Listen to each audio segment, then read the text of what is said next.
Assalamualaikum warahmatullahi wabarakatuh. Selamat pagi teman-teman dan dosen yang terhormat, yang saya hormati dan saya banggakan. Terima kasih atas kehadirannya pada pagi hari ini, yang beranggotakan 3 kelompok dan saya Jeffrey Pratama Putra sebagai moderator dan rekan saya. Luki Irfan Saputra dan saya Jefaran Atalaki Palingga. Kami akan mempresentasikan tentang pompa air hybrid bertenaga surya dan angin. Sebelum kita mulai, mari kita ucapkan curahan puji syukur atas kehadiran Allah Subhanahu wa Ta'ala yang telah memberikan kesehatan dan kesempatan bagi kita semua sehingga bisa dapat mengikuti presentasi pada saat ini.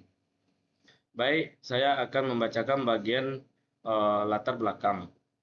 Yang pertama, masalah ketersediaan air bersih di Sumatera Barat, khususnya di wilayah perbukitan dan eh, pesisir yang belum sepenuhnya terhubung dengan jaringan listrik. Ini masih menjadi tantangan utama bagi masyarakat setempat.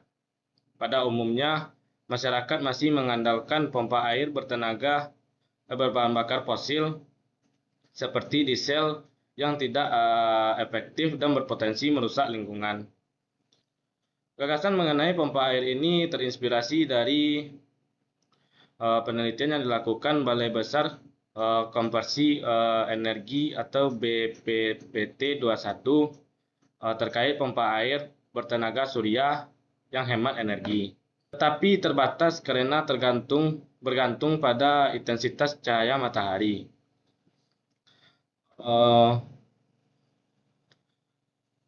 Pompa air ini juga akan dilengkapi dengan kontrol otomatis berbasis microcontroller yang dapat memprioritaskan sumber energi sesuai dengan kondisi cuaca, sehingga pompa air dapat berfungsi meski pada saat malam hari ataupun cuaca hujan.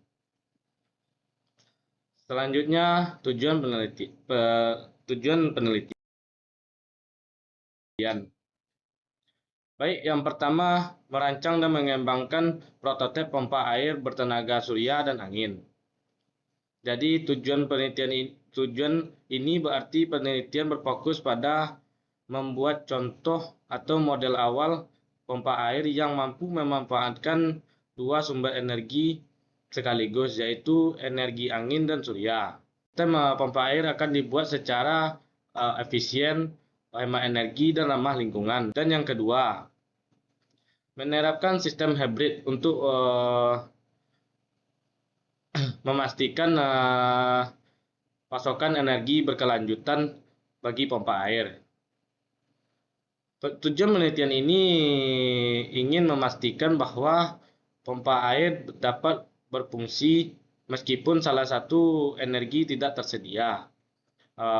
Misalnya pada malam hari ataupun kondisi hujan. Energi dari angin dapat mengambil alih, begitu juga sebaliknya. Dan yang ketiga, memberikan alternatif atau solusi bagi masyarakat perdesaan dalam memenuhi kebutuhan air bersih. Tujuan penelitian ini ingin menegaskan sosial penelitian, yaitu menyediakan berbagai pilihan teknologi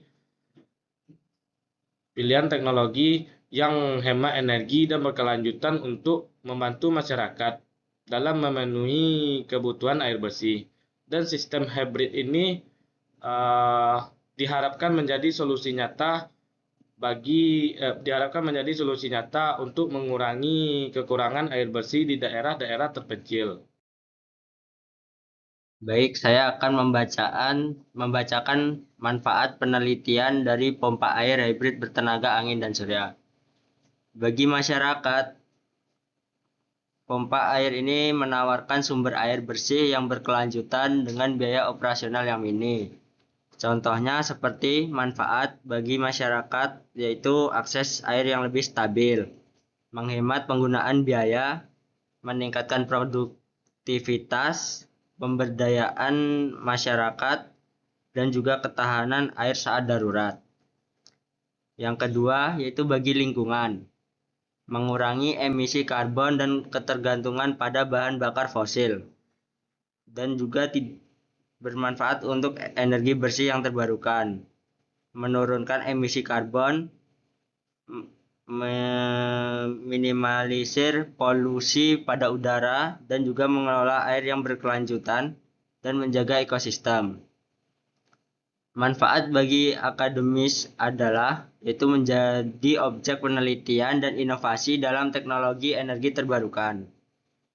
Media seperti contohnya menjadi media pembelajaran nyata, sarana penelitian, praktikum dan proyek mahasiswa, data dan analisis ilmiah, dan juga kolaborasi lintas disiplin. Selain itu, saya juga akan menjelaskan cara kerja mesin.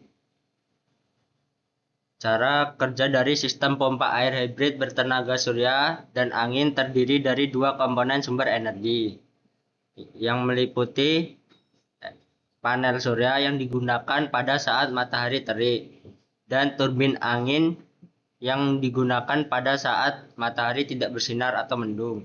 Kedua sumber energi tersebut terhubung ke unit pengendali yaitu mikrokontroler. Energi dari kedua sumber ini disalurkan ke sistem manajemen daya, kemudian disimpan di baterai dan flywheel sebelum digunakan untuk menggerakkan motor pompa DC yang menumpang air dari sumur atau sumber air menuju tangki penampung. Baik, saya akan menjelaskan lebih lanjut tentang pompa air hybrid bertenaga surya dan angin. Jadi, pompa ini memanfaatkan dua energi terbarukan sekaligus, yaitu energi matahari melalui panel surya dan energi angin melalui turbin angin. Sehingga mesin ini tetap bekerja lebih stabil dan efisien sepanjang hari. Nah, jadi ketika matahari sedang cerah, panel surya akan menyuplai energi listrik untuk mengoperasikan pompa air tersebut. Sementara ketika angin sedang bertiup kencang, turbin angin akan mengambil alih peran untuk menyuplai energi tambahan atau energi cadangan. Oleh karena itu, mesin ini tetap dapat bekerja stabil walaupun salah satu energi sedang mengalami kekurangan. Dengan kombinasi tersebut, pompa air ini sangat cocok untuk di daerah-daerah terpencil, daerah pertanian, dan daerah yang kekurangan air bersih. Karena dapat mengurangi penggunaan energi listrik konvensional dan mendukung penggunaan energi terbarukan yang ramah lingkungan. Nah, lanjut untuk rincian biaya dari pembuatan mesin tersebut sebagai berikut. Untuk biaya bahan-bahan mesin tersebut seperti panel surya mini, dinamo DC, baling-baling, dan lain-lain itu sebesar 5 juta. Untuk sewa dan jasanya sebesar 1.200.000. Untuk transportasi lokal sebesar 1.400.000. Dan biaya-biaya lain seperti biaya komunikasi, biaya promosi, dan biaya akses jurnal ilmiah itu sebesar 1.400.000. Nah, kesimpulannya adalah pompa air hybrid bertenaga surya dan angin ini merupakan inovasi yang berkelanjutan yang mampu pertama mengatasi keterbatasan air bersih di daerah-daerah terpencil, yang kedua memanfaatkan energi terbarukan yang ramah lingkungan, yang ketiga meningkatkan efisiensi dan kemandirian energi masyarakat, dan terakhir dengan penerapan teknologi ini diharapkan munculnya solusi nyata untuk mengatasi keterbatasan air bersih di daerah terpencil, serta mendukung pembangunan hijau dan ketahanan lingkungan di masa depan yang akan datang. Sekian dari presentasi dari kelompok kami. Kalau ada pertanyaan, silakan tinggalkan di kolom komentar. Nanti kami akan menjawabnya. Assalamualaikum warahmatullahi wabarakatuh.